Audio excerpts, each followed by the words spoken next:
मुल्तान में दरिया चनाब हैद मोहम्मद वाला से 4.5 लाख क्यूसेक का सैलाबी रैला गुजर रहा है और पुल चनाब पर पानी का दबाव मुसलसल बढ़ रहा है और इसी बाइस सैलाबी पानी मुजफ्फरगढ़ मुल्तान रोड पर पहुंच गया है और अगले 8 से 10 घंटे मुल्तान शहर के लिए अहम हैं। बंद को तोड़ने के हवाले से इंतजामिया की मुशावरत भी जारी है। हम बात करते हैं डॉनिस के रिपोर्टर तासर सुबहानी से। तासर, बताइएगा कि किस लेवल तक अगर पानी पहुंचेगा तो बंद को तोड़ने के इकदाम किए जाएंगे और क्या तमाम तर तैयारियां मुकम्मल हैं? जी बिल्कुल, मैं आपको बताऊं कि दरिया चनाब में सैलाबी सूरत हाल जो है इस वक्त भी बरकरार है। इस वक्त मुल्तान से अगर बात की जाए तो 4.5 लाख क्यूसेक का जो है वो सैलाबी रेला इस वक्त हेड मोहम्मद वाला से गुजर रहा है।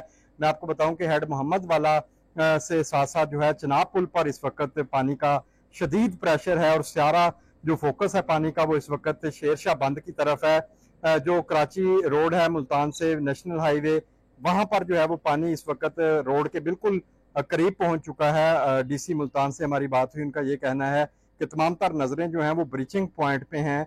अभी तक टेक्निकल जो कमेटी है उसने फैसला नहीं किया कि इस जो ब्रीचिंग पॉइंट है हेड मोहम्मद वाला रोड पर उसको तोड़ा जाएगा कि नहीं, लेकिन इंतजामिया जो है वो अब इस सोचो विचार में है कि जो शेरशाह के करीब ब्रीचिंग पॉइंट बनाया गया था उसको जो है वो तोड़ दिया जाए ताकि पानी का फ्लो जो है वो कम हो।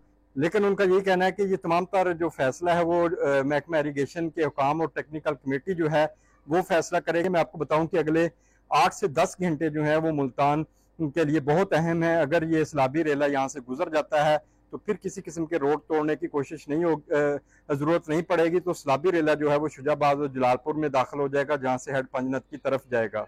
जी शुक्रिया, आप हमें अपडेट कर रहे थे।